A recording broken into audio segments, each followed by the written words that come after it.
Hey folks, Doug Blake with Body Design University. Welcome to another Saturday live study. Today we are continuing with the topic known as bioenergetics.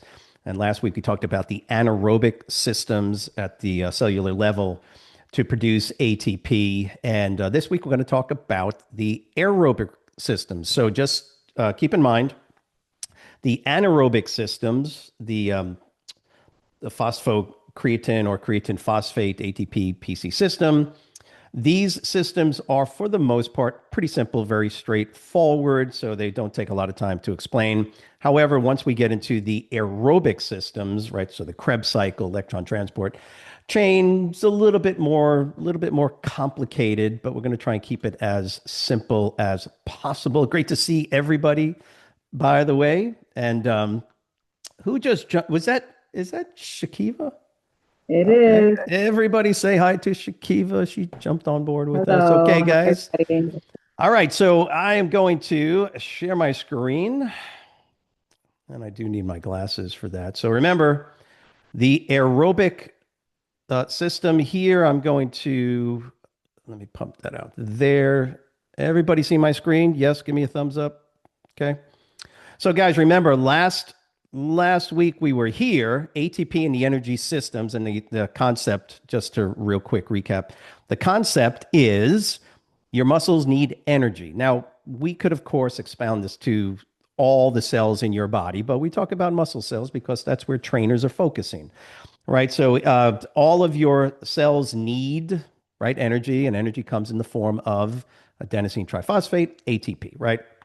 We don't need to scratch too much deeper than that. However, we did need to understand that there are two general pathways to create or to develop the production of ATP in the body, and one of those is through a system where there's no oxygen present, and that's called the anaerobic pathways. And again, you can see that in the last video from last week.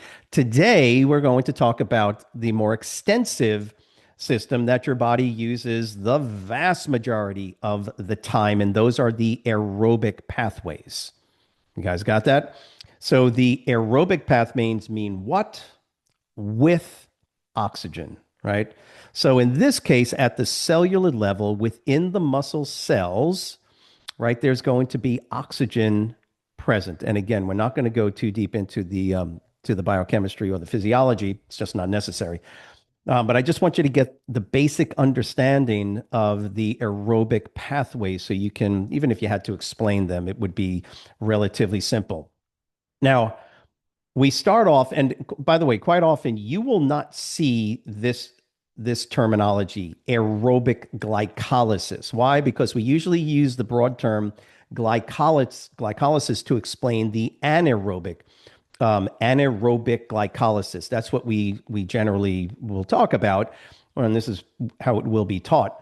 But in reality, there's also an intermediary step in the glycolytic system that can push the production of ATP or metabolism from pyruvate, which is going to be sort of this product produced by the anaerobic glycolytic system. So this is where we have the development of pyruvate, or if there's oxygen present, it's generally right by the mitochondria within the cell, we're going to have the production of what's called acetyl coenzyme A. Raise your hand if you've ever heard of that term somewhere. You're fishing around through YouTube or Facebook, and some smart biochemist or somebody talks about acetyl.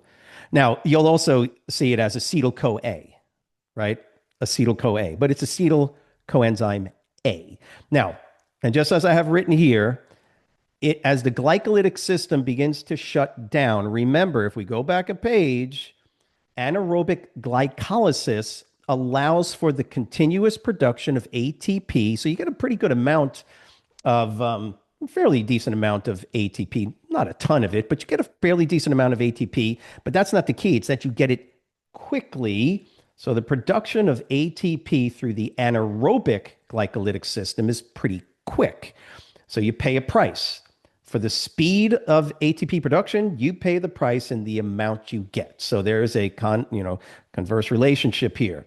Faster production of ATP, the less ATP, and that's the anaerobic glycolytic system. So we have the production of ATP through anaerobic glycolysis that gives you another minute, 2 minutes. Everybody's different, obviously, of active muscle contraction or twitching in a muscle cell once the ATP is used up in the muscle cell itself. So the ATP PC system, anaerobic glycolysis. Now the body needs a more sustainable production of ATP. Is everybody with me so far? Yes? I used last week. I'll just use it's a real simple way to explain this is you pick up a dumbbell, right? And right now, if I hold the dumbbell in my arm and I try to curl it, I need ATP, right? Energy in my biceps, in those muscle cells in my biceps that are actively working. It's immediate, guys. I need ATP immediately. Well, fortunately, there's already a budgeted amount of ATP located in all the muscle cells of your body, right? So, but your body uses that up pretty quick. So here you do 1 or 2 curls, and so that ATP gets used up fairly quick. Your body shifts into another ATP producing system.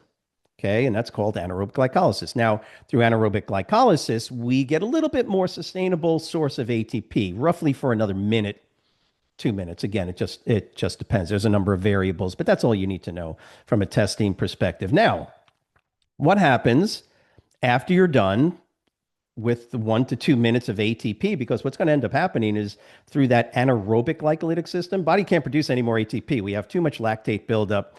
The blood can become, or at least the localized area within the muscle cell can become acidified, and that's going to shut down.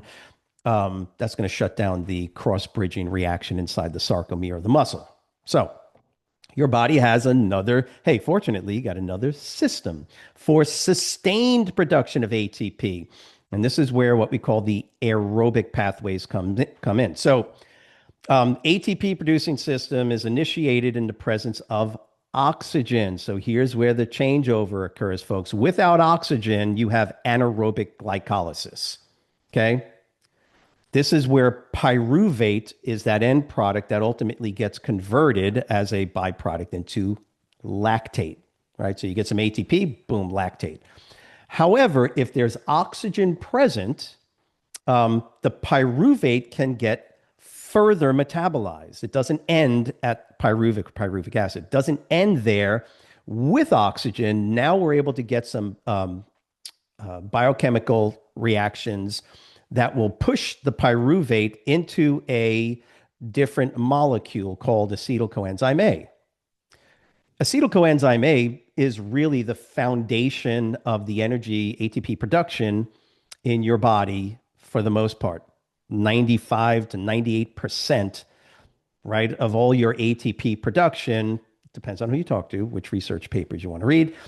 90+% of all the ATP produced in your body occurs through the aerobic systems. Does that make sense? You're with me. Humans, we are not anaerobic weightlifting animals. We are not. We are aerobic. We are designed to be aerobic 90+% of the time.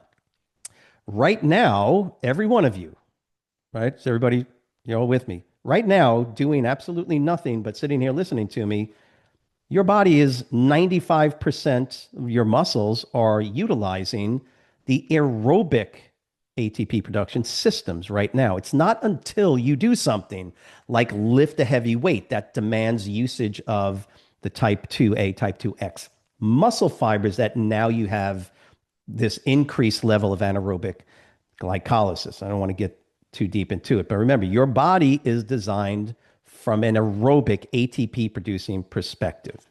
Got it? So now we have this production of acetyl-coenzyme A because of, right, the presence of oxygen. That's obviously going to come from the hemoglobin in the blood, which then gets transferred into the myoglobin inside your muscle cells or your muscles, right? And so that's what's going to ultimately feed oxygen and ultimately into the mitochondria of the cell. And I'm sure you've heard those terms before. Yes, mitochondria. I remember in like the eighth grade when biology or whatever, the mitochondria, what was it called? The powerhouse of the cell. I said, okay, well, that's cool. Powerhouse of the cell. Well, in reality, it is because that's where these systems are producing ATP. It's in the mitochondria that we have the production of ATP, okay, um, in the presence of oxygen. So, but there are a couple of steps. Now, by the way, I am going to simplify this way down because we're not going to get into the biochemistry and all the enzymatic reactions that occur in these aerobic systems. It's not necessary. What you do need to know are these names. So the Krebs cycle, okay, I'm not even sure we use the Krebs cycle. This was a researcher, Dr. Krebs, who actually basically, quote, discovered it. And so that's the way I learned it. So I always say the Krebs cycle. And by the way, it sounds cool. But we have, it's called by other names, and you might see those. But the Krebs cycle itself is where we get again, this is from acetyl coenzyme A, and that gets fed into what we call the Krebs cycle. Okay. So that acetyl coenzyme A, it gets shuttled into the mitochondria of the cell. Are you all with me? And that's where it's metabolized into, guys, you don't need to memorize NADH and FADH2, but these are the two high energy molecules that are now going to feed the vast majority of ATP production in the body. Okay, you got that? So up until this point, we don't have a whole lot of ATP being produced. Remember the balance. To get ATP quickly, you're going to lose, right? To get it quickly, you're going to lose the total amount of ATP that is available in a molecule of sugar, whatever the case is. Okay. As we move along this pathway, the cyclical process of producing ATP slows down, which means we're going to be able to extract more ATP from the same amount of substrate that we were talking about with the anaerobic system. Y'all got this? When I slow the biochemical processes down, I'm going to see a noticeable increase in the total number of ATP molecules available for energy. Okay, so that's why in the aerobic system, we have a very high production of ATP compared to the anaerobic system. The Krebs cycle is simply a sequence of enzymatic reactions that produce these two high energy molecules, NADH, FADH2. And then these two molecules will now feed the final and the most productive in volume of ATP in our system of ATP production. Is everybody with me? Give me a thumbs up if I haven't confused you too bad. Yes? Shakiva, are you not giving me the thumbs up? Okay, I get it. Just remember, anaerobic, aerobic. Anaerobic, not a whole lot of ATP produced, but it's produced quickly. Aerobic pathways, much slower biochemical processes, produces very, very high levels of ATP. So, and again, we're talking about from the same amount of substrate, i.e., glucose, if you want to use that as an example, right? So, if you kind of understand the basic processes, this should make sense. And this is what's going to feed the ATP need in the muscles as you progress with just continuous exercise and continuous movement. Right now, your muscles are active, but they are what? At rest.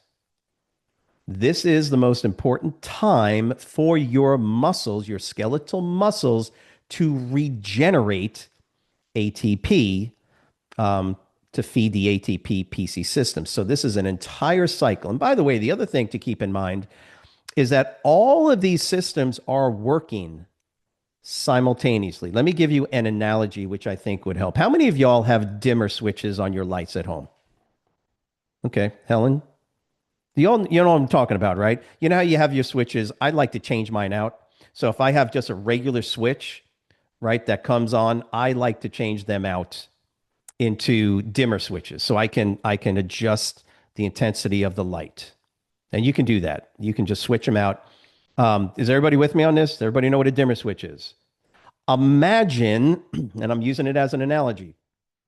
Imagine each of these systems, the ATP PC, anaerobic glycolytic, and the Krebs cycle, electron transport chain. Imagine they are all dimmer switches, okay, for ATP production. Basically, what we see, or how the metabolic activity occurs inside your muscles, inside the entire muscle belly, is those dimmer switches are turned lower or higher as we do more or higher intensity activity. Right now, as you're sitting here, essentially doing nothing but listening to me, the dimmer switch, so to speak, on your ATP PC system is about moderate, right? Because you're just getting a continuous supply of ATP. Your anaerobic glycolytic system is turned way down, right? Because your body doesn't need a lot of ATP really fast, does it? Yes or no? Go like this means no. Yeah. Okay, good. What about the ATP production system in the aerobics? Well, that is dialed way up right now. Why? Because you don't need it quickly. You don't need ATP quickly, but you need a steady supply of it. Now I pick up a pair of 30-pound dumbbells and I start doing dumbbell curls. And I'm talking about just the muscle cells in my biceps, whether it's type 1, 2A, or type 2A, it doesn't matter. Now, what happens to those dimmer switches, guys? What happens? Well, all of a sudden, you start backing down the aerobic systems on that dimmer switch. I need ATP quickly, right? As I stress my muscles, particularly type 2X fibers. I need a lot of ATP and I need it fast. Y'all with me on this? Does that make sense? Okay. How do we get ATP produced quickly? We turn up that anaerobic glycolytic dimmer switch. But when we do that, we're going to back off on the other dimmer switches, so to speak. This would be the active pathways for ATP production. Is that, I don't know how good of an analogy it is. It helped me, but does that make sense? Does that help you guys a little bit? Right? So your body is always producing ATP. It has to produce ATP all the time. The question is how much do you need and how fast do you need it? Think of a sprinter. Think of an Olympic sprinter. Okay, he or she is in the starting block, right? The gun goes off, and what do they do immediately? They jump out and they have to utilize as much type 2X muscle fibers as possible. They need a lot of power and they need it fast. Are y'all with me? Now, let's say they jump out and they're just running as hard as they can. They need that ATP PC system working immediately, and they need to, right, fairly quickly, depending on the length of the, 100 meters, not so much. 200 meters, you're at about 19 to 20 seconds for top Olympic athletes, right? Right. So top Olympic athletes at 100 are running sub tens or under. So that's like 10 seconds, somewhere around there. Well, 10 seconds is satisfied by the ATP PC system. So they can jump out and run as hard as fast as they can. And then they get up and they start hauling. What if you're running a 200 meter? Well, they're going to start to slow down. Yes. Is everybody with me? They're going to start to slow down a little bit. Again, top Olympic 200 meter runners, not going to slow down too much. You're still in the 20, depending on the guy you're looking at or female you're looking at. So you're in the 20 seconds. So 20 seconds, though, is just enough to get you out of the ATP PC system to just start anaerobic glycolysis. Okay. So now we don't have as much ATP being produced. What happens when you go to the 400 meter? What are the top 400 meter times right now? You should know this. Look it up. And you'll notice that for sprinters that do, I'll give you 10 seconds, right? Which is blistering fast. 10 seconds on the 100, they'll probably do 20 point something or 21 on the 200. What are they going to do for the 400, which is twice the distance as the 200? Right? It's going to be in the 40s somewhere, right? Top 400 meter times right now And I just watched the world championships, but it's going to show a slowdown over 400. Why? Because after 15 seconds, that ATP PC system shuts down, and now you're into anaerobic glycolysis. And now you're going to have the buildup of lactate. You see, get the idea? Now let's move that to the 800 and let's move it into the 5,000. Are you all with me on this? Run it into the marathon. And what do we see? Somehow or another, the body has to continue to supply ATP to those working muscles. And the longer you do continuous exercise, the more you're going to see a shift over into the aerobic systems. Does that make sense? Okay. Um, yeah, I don't want to over explain it, but it's always very interesting. Watch, I think the indoor season starts in a couple of weeks, guys. Watch track and field. It's really helpful. I always recommend that personal trainers watch these athletes because it helps you to understand the cardiorespiratory system a little bit better. It really does. And helps you also to understand the differences between the muscle fiber typing. It's one of the best ways to see these sequential differences in athletic performance and why the athletes look the way they look. Wouldn't you agree? Yes? Okay. So last couple of things here is that the electron transport chain becomes the highest producing ATP producing system in this bioenergetic game that we're playing. You'll get this? So the electron transport chain occurs inside the inner membrane of the mitochondria. This is why it's called the powerhouse of the cell. Why? Because it produces more ATP than any other system with the same substrate quantity. So we get a tremendous amount of ATP. I say tremendous, I'll put that in quotes. We get a very high level of ATP production, right? With little to no um, stuff that's going to impede muscular contraction. Okay, so the byproduct of electron transport chain ATP production, right, is basically going to be CO2, and you're going to breathe that out. It's one of the reasons why, by the way, what we say, you could say it like this: how are you losing fat? Well, you're breathing it out. You breathe out fat in a sense. Why? Because the end product of fat metabolism, which occurs through the mitochondria, ultimately gives us a byproduct of carbon dioxide, which is a waste product. You'll get that? It's probably a little complicated to explain to somebody. But the point is that you get the highest production of ATP in the ETC. It's basically what we call a reduction oxidative reactive system. We have reduction, oxidation, goes back and forth throughout the membrane of the mitochondria. If you guys want to check, Google mitochondria, and you'll see, if you look at it, the cell, the mitochondria, the organelle structure itself has a lot of these intricate matrices, matrix that is where the electron transport chain is occurring. And every time there's a back and forth of reduction, oxidation, you have ATP produced. And so there's a lot of ATP, and then ultimately you have this byproduct of carbon dioxide. By the way, this process in the ETC can go on indefinitely. As long as there's oxygen present, this process will continue to produce ATP. That's why, as we sit here today, this is a continuous process for you. Your muscles do not need a whole lot of ATP just to do what they're doing right now. Does that make sense? Yeah.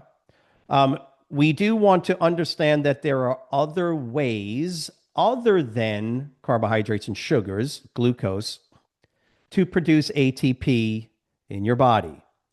We talk about beta oxidation, but there's also the urea cycle, which will convert amino acids into ultimately glucose to be converted into ATP.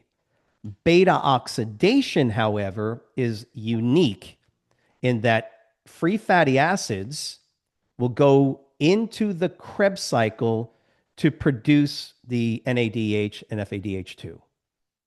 In other words, free fatty acids don't need to be converted into glucose like like the amino acids do. So amino acids through the urea cycle need to ultimately be converted, gluconeogenesis, into glucose that can pass through the Krebs cycle as well. In beta oxidation, we have to take those free fatty acids and they need to be broken down ultimately into coenzyme A. So they bypass that process of conversion into glucose. Glucose is literally one of the most important molecules in your body. It's just you don't need a whole lot of it, and you don't need to eat a lot of it in your diet.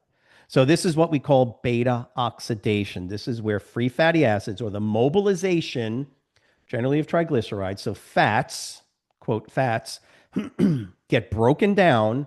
We get rid of the glycerol group and we have free fatty acids, right? Everybody remembers this? You'll see it in module 2. If you don't understand this right now, that's okay. But triglycerides are a glycerol group with 3 fatty acids connected to it, triglycerides. Your body is able to effectively, enzymatically remove the glycerol group and get 3 fatty acids.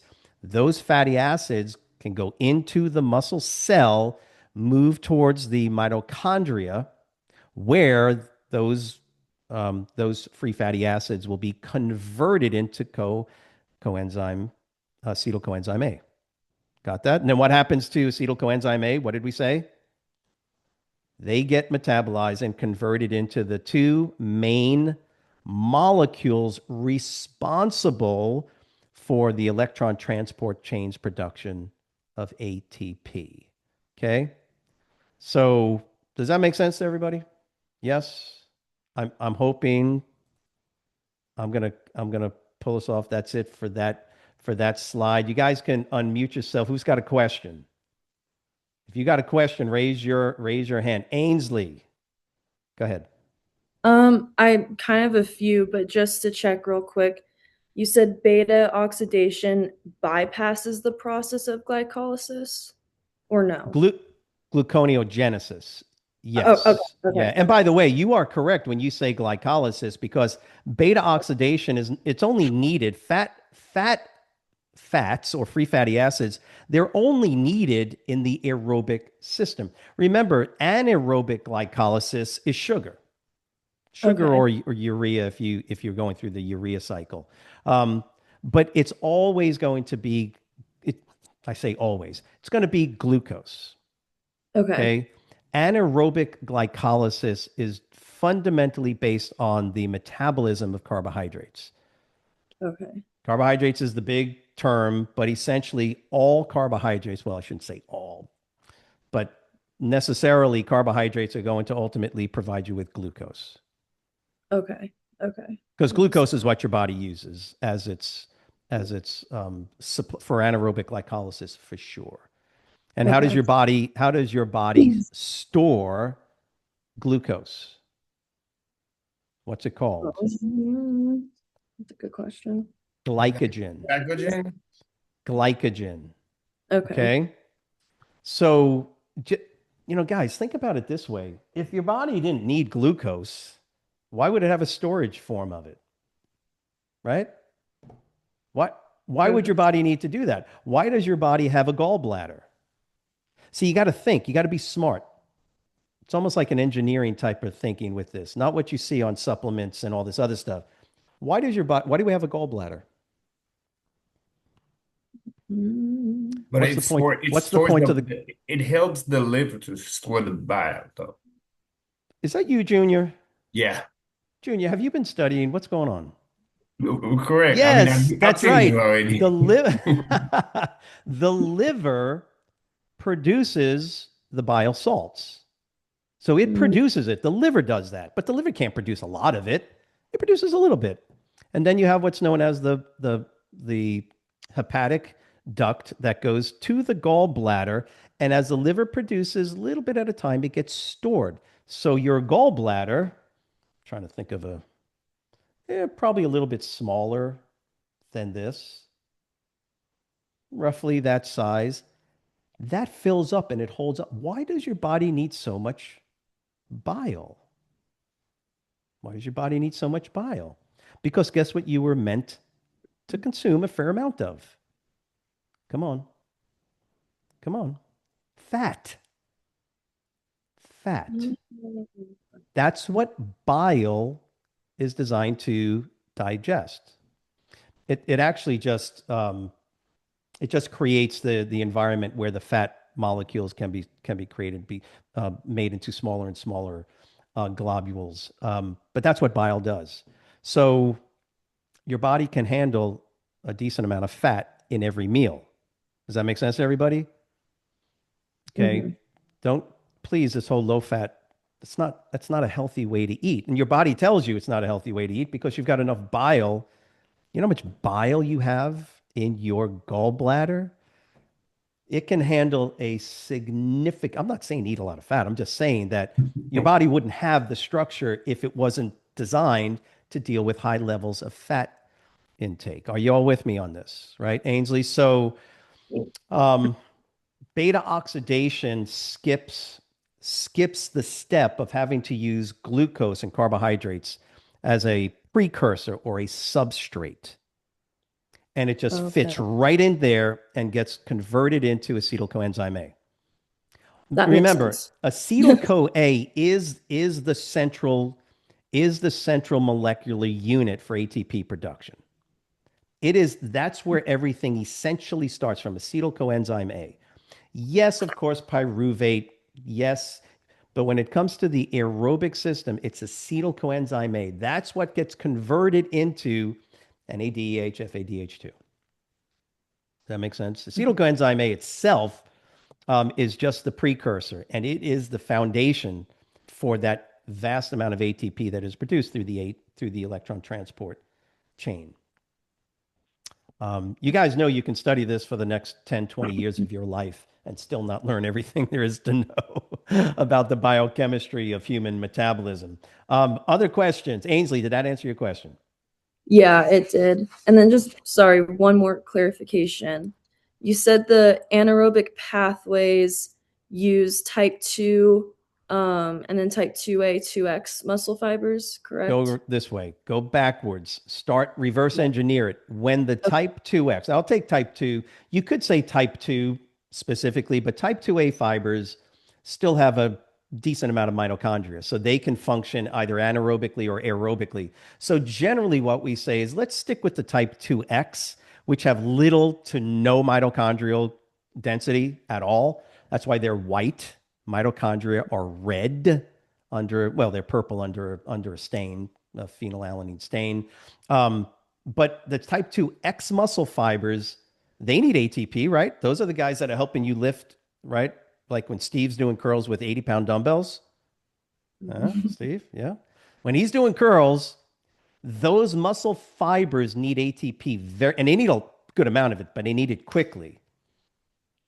Okay, the Okay. aerobic system cannot produce enough ATP fast enough to satisfy the need for cross bridging that is occurring inside those type 2X fibers. So the demand, because of the use of the type 2X fibers, reverse engineer that. Now your body's got to go back and jack up, take your little dial, right? Your little dimmer switch, and Mhm. start cranking up that anaerobic glycolytic system. Does that Mm, make sense? yeah. Remember, it's the demand that will determine the pathway that's being used to produce the ATP. Okay. Yeah. The demand, every one of you have a demand for ATP in your muscular system right now. Yes or no? Of course you do. How much ATP do you need right now to sit there and listen to me? How much ATP do your muscles need right now to do what you're doing? Not a lot. By the way, folks, hate to break the news to you, human skeletal muscle tissue is not very active. People think more muscle, burning more calories. Yeah, but it's so insignificant. Gaining 5 pounds of lean body mass will have little to no effect on your basal metabolic rate. People think, ooh, muscles they burn hot. No, actually not. They're not. They're not metabolically very active. Y'all get that? Hmm. Your liver cells, your heart cells, your brain cells, your pancreatic cells, all of the organ systems in your body are 10 to 20 times more metabolically active than muscle tissue. However, why do we say it's a good idea to train your muscles and get more muscle tissue? Because there's just so much of it. That's all.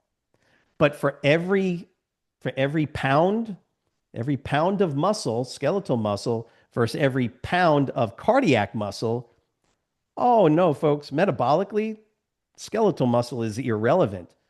Cardiac muscle is very significant. And you see it in one of those slides. I think I put a comparison on the total number of calories burned, per ounce or the weight of the particular organ versus skeletal muscle. So it's when we train type 2X muscle fibers, right, that we're demanding more metabolic activity, particularly from this anaerobic system. And it's a very inefficient system. We don't get much ATP, and you get a whole lot of this stuff called lactate. Guys, get that? Mhm. Um, and it's that lactate. Keep in mind, lactate is not a waste product. We used to say that all the time. That's the way I learned it back in the 80s, right? Lactic acid. Well, we don't even use the term lactic acid any longer because it's not lactic acid that gets shuttled into the blood system. Lactic acid gets converted fairly quickly into lactate. It's a different molecule. And so that lactate is what gets shuttled to the liver, right, through the Cori cycle. That's what gets reconverted back into, guess what? Glucose, right? So that system of glucose conversion into pyruvate, right, gets reversed in the liver. This is why the liver is so, well, one of the reasons the liver is so important, but it reconverts the byproduct of anaerobic glycolysis and reconverts it back into glucose so that it can be used again as a source of fuel. How cool is that? It's pretty cool. It's almost like your body's got this, innate knowledge of how to conserve energy and energy production.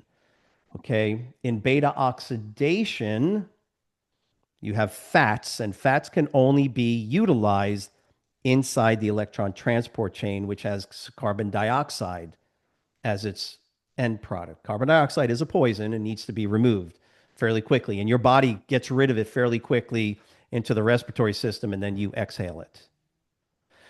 Every time you breathe out, get rid of the fat. How's that for? I'm, I'm only joking slightly. But remember, that's one of the reasons why we go subcaloric. It's one of the reasons why we try to keep our insulin levels relatively low all the time, is because that's what's going to allow for the movement of free fatty acids into the muscle cells, into the mitochondria. Go ahead, Steve. Yeah, okay. So in relation to the carbon dioxide thing, I think it's like what you said, it's more like a poison. But then you notice some people on the treadmill wearing nose masks to run on the treadmill. And I try to advise, but then you notice they always have something to say. What do you have to say concerning that? I'll give you a little trick. I don't normally tell people to do anything. I just ask them questions. I just ask people questions and I let them convince themselves that what they're doing is either silly or works. So if you're talking about the use of masks to simulate altitude training, that's generally why they use it. The only problem is that it has not been proven. There's no good studies that I've seen that show that it's as effective as altitude training to increase um, oxygen concentration. Because that's what you're trying to do, right? Yeah, Isn't because that I've, isn't that I've the whole I've point? tried to check on that, but I don't see anything to prove. Yeah. The problem is that when you train at altitude, you can still take in the volume, or what we call tidal volume, Mhm. whether you're at sea level or at altitude. Tidal volume is not an issue because I can still inhale the same volume of air. But what happens when you put a mask over your face? You will reduce the amount of oxygen, but you've done so in a very inefficient way. Now you've decreased tidal volume. Uh-huh. So now the muscles of respiration, particularly the diaphragm, the muscles of respiration have to work extremely Extra. hard. Yeah, I ain't doing it. I'm not going to do it, and I would never recommend anybody do it because the question is why are you doing it? Well, I want to increase my oxygen concentration. For what? For what? Well, I'm doing a marathon. Okay, how about you train hard and eat well and complete the marathon if that's the case? You could, I guess you could try it, but then what's going to happen after you're done with the marathon? Yeah. As with the case of all things metabolic, your body is going to readapt itself back to normal. And if it were me, I'd go out and I'd buy the canisters of oxygen. If it's that really important to you, um, use those oxygen. You guys have seen those, right? Those oxygen canisters. They use them at altitude. You can go to these places in like Colorado Springs and stuff. If it's really that important, right? That's what I would do. Is I would use canisters of oxygen. But yeah, I don't, Steve. I don't. If they ain't paying me, I ain't talking to them as a trainer. That's just the reality of it, dude. because because your opinion is worth what they're paying for. Nothing. So if they ain't paying for it, they're just looking at you as some goon trying to tell them how to do stuff, right? Junior, you had your hand up. Correct, correct. I just wanted to ask you a question real quick. Hmm. It's about the fatigue. When you're working out, let's say that we're Hmm. talking about running, marathon, or anything else that has to do with running, creating fatigue well fast.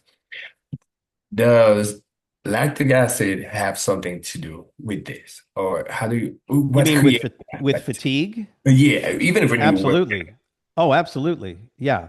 Yeah. Remember, the acute production of lactic acid lowers the pH of the environment it's in. You got Mm, that? got it. Lactic acid, the production of lactic acid lowers the pH. It means it becomes more acidic of the intracellular fluids. Got that? When is it like it's secreted in your blood or there's a way it goes like I mean I know that when you working or if you playing a game that's a physical activity when you feel like you're tired is it Hmm. like it's Well, it like depends on what you mean. When in you say you're or tired, are you talking about your cardiorespiratory system? You're just tired because you've been doing it for an hour, or is it an acute in acute acute fatigue in that the muscle? in the muscle in So acute in. acute fatigue Mm, in a muscle is generally due to the activity that you've just right you've just been actively engaging in. mm, So if you're a sprinter, we can use that as a good example. You are increasing power output significantly high mm, within the first 3 to 4 seconds of activity. That's going to begin the production. It's going to take a little bit, but that will begin the production of some lactate buildup. However, a 100-meter sprinter, Olympic sprinter, does not produce a significant amount of lactate. Why? Because they're still using the initial energy system, which is ATP-PC. Are they breathing hard after they're done, after 10 seconds of running? Absolutely. yes. But you'll notice that they recover fairly quick. They'll drop on their back because it's dramatic. Yeah, come on, guys. Seriously, get up. You didn't work hard. You're a 100-meter sprinter. You ain't working hard. It's the 400 and the 800 we give props to, guys. 100 Yeah. meter sprinters, you're just fast. You're always fast. Good for you. But the real athletes, I'm only messing with you. I'm just saying this as a, as a joke. It's the 400 and the 800 that you need to have props. They demand respect. Okay. Why? Because they are generating a very large amount of lactate, Junior. A lot of lactate because it's Right, taken them 40 seconds, almost a minute. right, And within right. that minute or 2 minutes time, whichever one we're talking about, that's a lot of lactate that's being built up, and the body has to get it out of the muscle quickly. Circulation has to obviously increase to very high levels.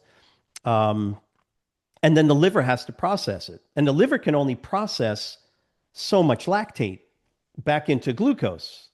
Ultimately, you'll get a backup of lactate in the blood system. That's what starts to shut down muscular activity. Lower pH, acute production of lactic acid inside a muscle, inside the muscle belly, all of that's occurring inside that intracellular fluid inside the muscle. As that pH lowers, the ability for the actin and myosin filaments to cross bridge and create those cross bridge connections gets shut down. Now you literally can't even contract the muscle. You get it? Last thing on this, guys. This is why we know you ain't training hard. You think you train hard, but you ain't training hard. And by the way, I'm not saying that's what you do with your clients, but we know when people are training to true fatigue because the muscles simply cannot contract any longer. That's why we do drop sets. That's why we do supersets. Because by the time I get my bicep to the point where it is literally, it can't move anymore, now I've hit true fatigue, because that means that there is an acute buildup of lactic acid, which has shut down the contractile machinery, which is actin and myosin filaments. Go back to lesson 1, right? So lower pH levels, acidic environment, shut down the ability of the head of the myosin filament to essentially connect and attach to the actin filaments. Okay? And once that happens, you lock up and you simply can't do it any longer. Does that make sense? So the idea of fatigue is related to that. Now, by the way, it only takes like 3 or 4 seconds for you to stop the exercise and have a regeneration of ATP-PC. Okay? So this stuff is happening. It's very dynamic, and there's so much more we could talk about, but I hope that was helpful, guys. Yes? Very good. Thank you. Remember, even if you got more questions on what we talked about today, just send them through the comment. Was this helpful today? Yes? Correct. I'm hoping it was. Guys, remember, if you have any questions, put them in the comment section below, and we'll try to get back to them as soon as possible. Remember to subscribe to our channel, and have a great weekend. We'll talk to you guys next week, okay? See you.